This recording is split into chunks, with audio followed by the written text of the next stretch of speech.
ফারহান বাবা, খেলনাটা রাখো, হাত ধুয়ে ঝটপট নাস্তা খেয়ে নাও।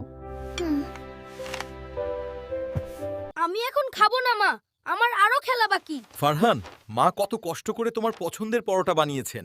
বড়দের কথা শুনতে হয় বাবা। উফ, তোমরা সব সময় শুধু কাজ করতে বলো, আমি এখন খেলবই।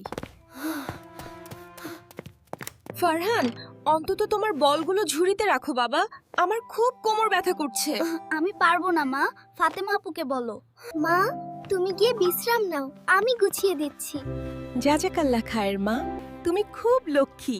ফারহান, তুমি কি জানো আল্লাহ তাআলা কাদের সবচেয়ে বেশি ভালোবাসেন?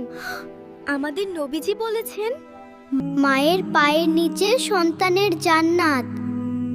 কিন্তু আমি তো মা বাবার কথা শুনিনি, আমি তো জান্নাত চাই আপু, আমি অনেক ভুল করে ফেলেছি।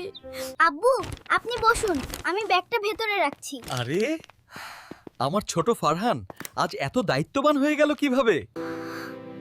মা, আমাকে মাফ করে দাও। বাবা মাকে সম্মান করলে আল্লাহ খুশি হন। বন্ধুরা, চলো আমরা সবাই আমাদের মা বাবার কথা শুনি।